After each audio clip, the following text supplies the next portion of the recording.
أعوذ بالله من الشيطان الرجيم بسم الله الرحمن الرحيم الرحمن علم القرآن خلق الإنسان علمه البيان الشمس والقمر بحسبان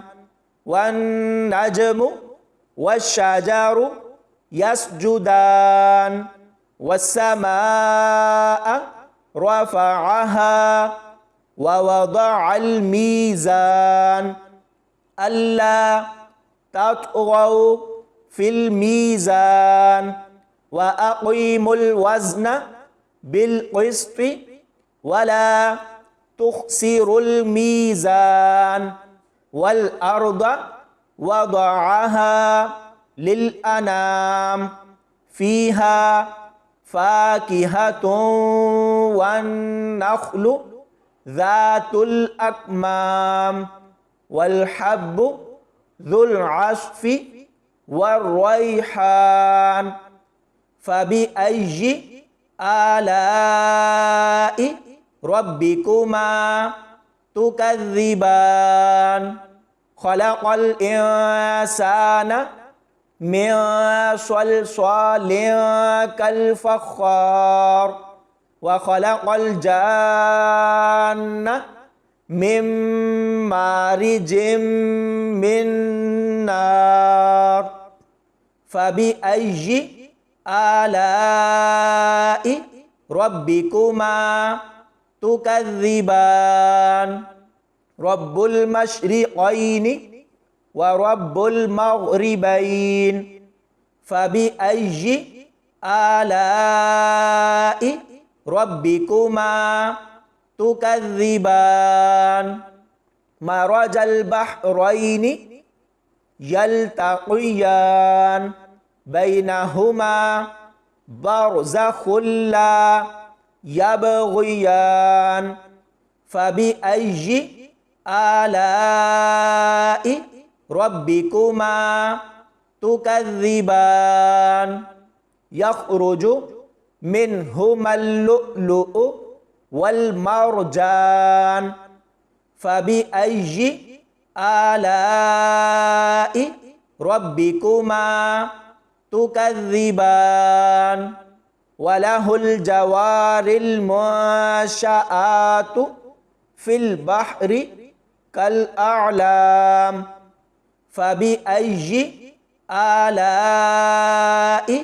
ربكما تكذبان كل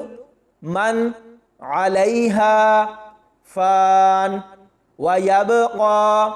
وجه ربك ذو الجلال والإكرام فبأي آلاء ربكما تكذبان يسأله ما في السماوات والأرض كل يوم هو في شأن فبأي آلاء ربكما تكذبان سنفرغ لكم أيها الثقلان فبأي آلاء ربكما تكذبان يا معشر الجن والإنس إن استطعتم أن تنفذوا من أقطار السماوات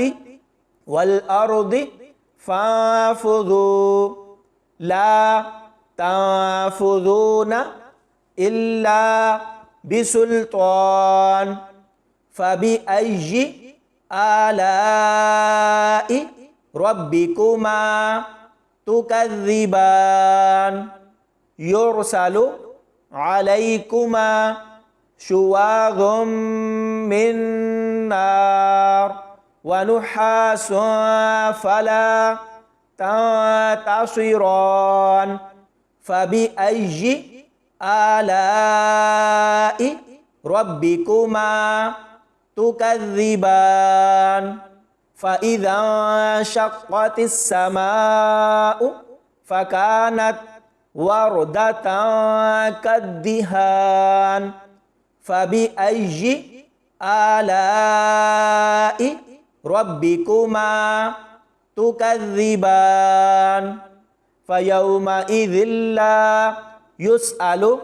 عن ذنبه إنس ولا جان فبأي آلاء ربكما تكذبان يعرف المجرمون بسيماهم فيؤخذ بالنواصي والأقدام فبأي آلاء ربكما تكذبان هذه جهنم التي يكذب بها المجرمون يطوفون بينها وبين حميم آن فبأي آلاء ربكما تكذبان ولمن خاف مقام ربه جنتان فبأي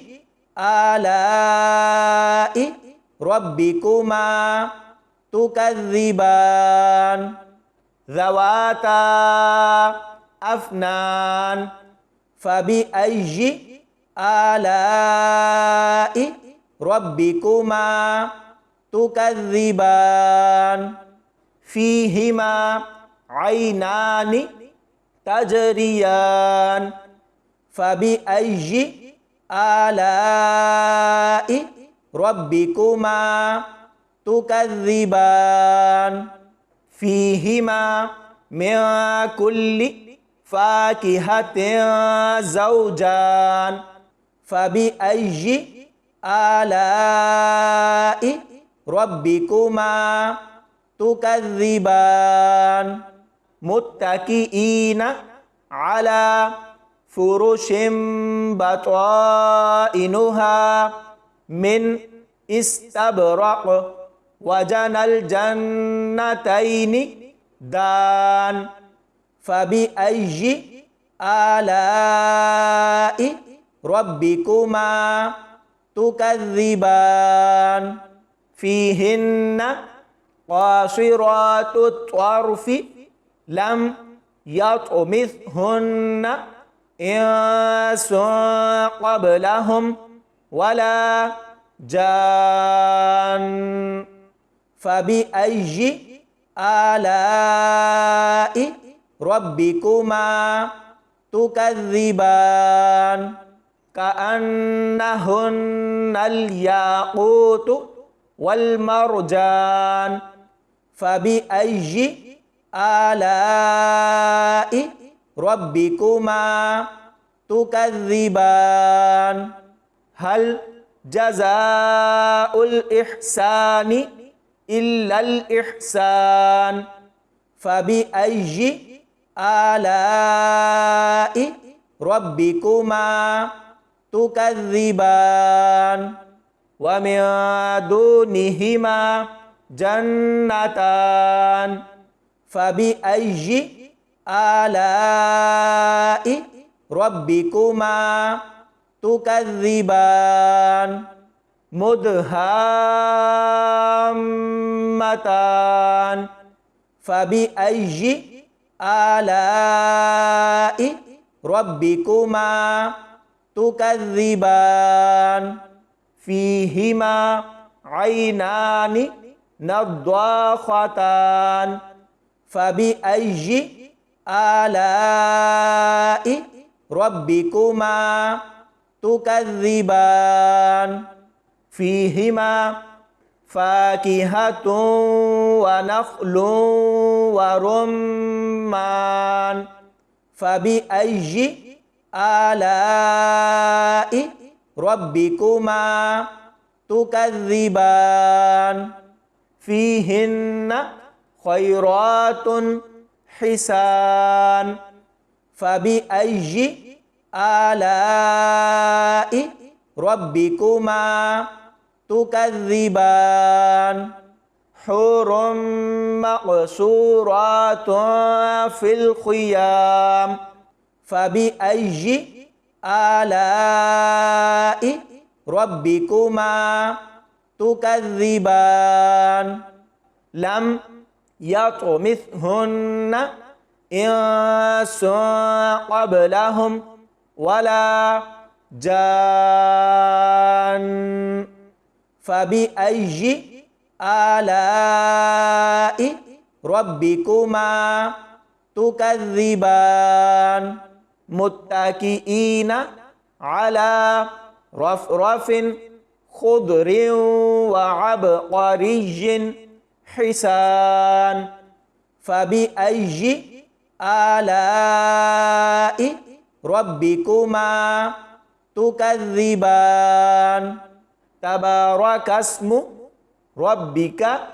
ذي الجلال والإكرام صدق الله العظيم.